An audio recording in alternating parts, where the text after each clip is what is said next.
आज एक हम सच्ची घटना पर आधारित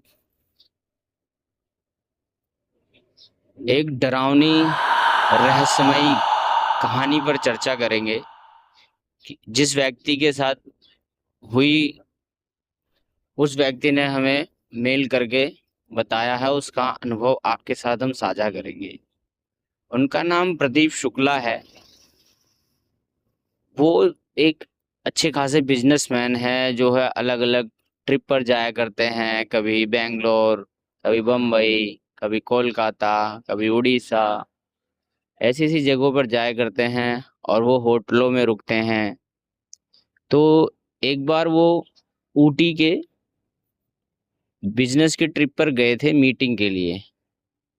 तो उन्हें होटल, रात्रि ज़्यादा हो गई थी तो उन्हें होटल मिला, लेकिन वो कुछ रहस्यों से भरा होटल था।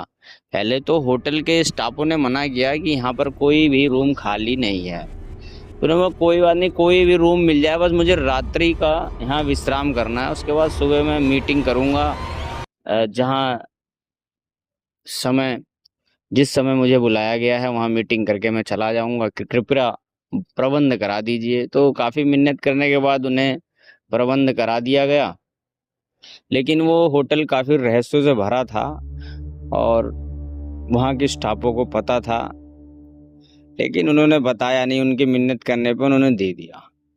यदि रात्रि को वो विश्राम करने लगे उस होटल में, तो उनके साथ अनुभव धीरे धीरे घटित होने लगा। और रात्रि में वो जब लाइट बंद करके सोया, उन्होंने आंख खोला, देखा लाइट जल रही है।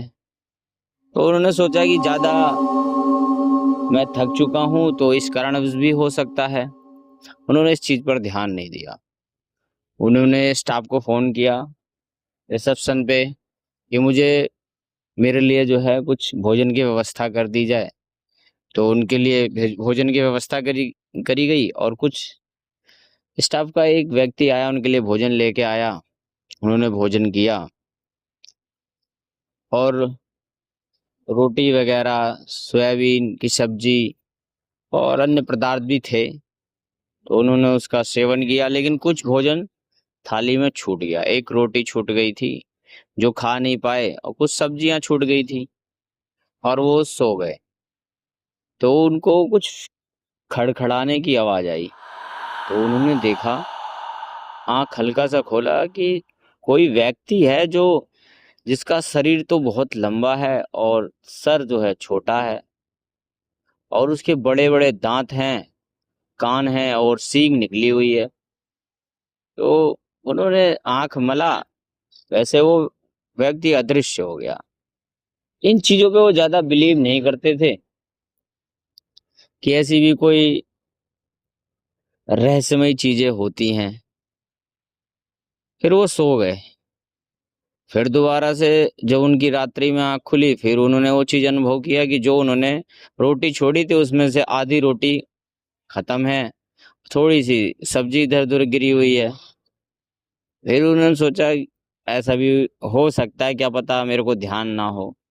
फिर उन्होंने क्या किया, उसको प्लेट से ढक दिया और वो आंख हल्की खोलकर सोने का नाटक करने लग गए। उतने में फिर वो जो रहस्यमयी चीज थी फिर दोबारा आई और उनको प्रत्यक्ष दिखने लगी और उन्हें डर लगने लगा। डर का अनुभव होने लगा कि डर होती क्या चीज है। अब उनको अपने गले पर दबाव भी महसूस होने लगा। उन्हें आवाज नहीं निकल रही, उनकी आवाज से ऐसा लग रहा है कि उनकी छाती पे कोई बैठा हुआ है।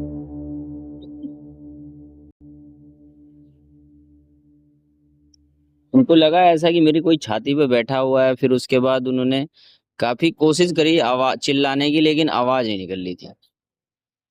फिर काफी परिश्रम के बाद उनकी आवाज निकली। एकदम से वो चीज अदृश्य हो गई। फिर वो रिसेप्शन पे गए, उन्होंने कहा कि मुझे दूसरा रूम दे दो, उसमें कुछ अच्छा नहीं लग रहा मुझे कुछ। तो रिसेप्शन वाले ने बोला कि ठीक है, करवा देते हैं आपको प्रोवाइड। फिर उन्हें अलग रूम की चाबी दी, गए।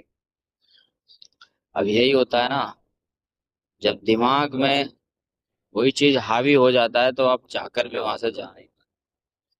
उनके साथ भी वही हुआ। दूसरे रूम की चाबी लेकर वो गए, लेकिन वो उसमें ना जाकर फिर इसमें ही घूमकर चले आए। बोले वो रूम मैंने गंदा कर दिया है, उसमें जाकर रहना उचित नहीं होगा, फिर इसमें ही चले आए। फिर ये सोए। फिर इनके साथ लाइट वेट जला दिया इन्होंने, फिर सो गए। फिर उन्होंने देखा, खटखड़ाने की आवाज आई, उन्होंने देखा प्रत्यक्ष कोई इनके सामने खड़ा है। फिर ये इन्हें हनुमान चालीसा याद थी और ये हनुमान चालीसा पढ़ने लग गए। जैसे इन्होंने हनुमान चालीसा पढ़ा, इनकी जो गर्दन पे दबाव महसूस हो रहा था वो कम होने लगा और इन्हें माता दुर्गा का कवच याद था और योग दुर्गा कवच भी पढ़ने लगे। और फिर दबाव कम हुआ और ये पसीनों से पसीना पसीना हो गए थे। पसीनों से पूरा शरीर भीग गया था, शरीर कांपने लगा था। इन्होंने क्या किया, फिर बाहर निकले और हाथ जोड़ा और कहा कि मैं आपके यहाँ पर आ गया था, आपको मैंने परेशान किया, उसके लिए मैं क्षमा मांगता हूँ। इन्होंने ये बहुत अच्छा किया, नहीं तो इनके घर तक ये समस्या चली जाती। इन्होंने फिर वहां से निकले, अपने घर गए। इन्होंने सारा वृत्तांत अपने घर में अपने बड़े भाई को बताया। उसके उनके बड़े भाई थोड़ा तंत्र वंत्र के बारे में जानते थे। उन्होंने बताया ये तुमने बहुत अच्छा किया, उस शक्ति से क्षमा याचना कर ली, वरना वो घर तक चली जाती। और इससे ये पता चलता है कि आपको हनुमान चालीसा और दुर्गा कवच याद होना कितना जरूरी है। बस ये कहानी को मैं विराम देता हूँ।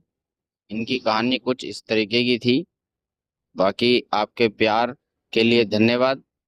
लाइक करें, सब्सक्राइब करें।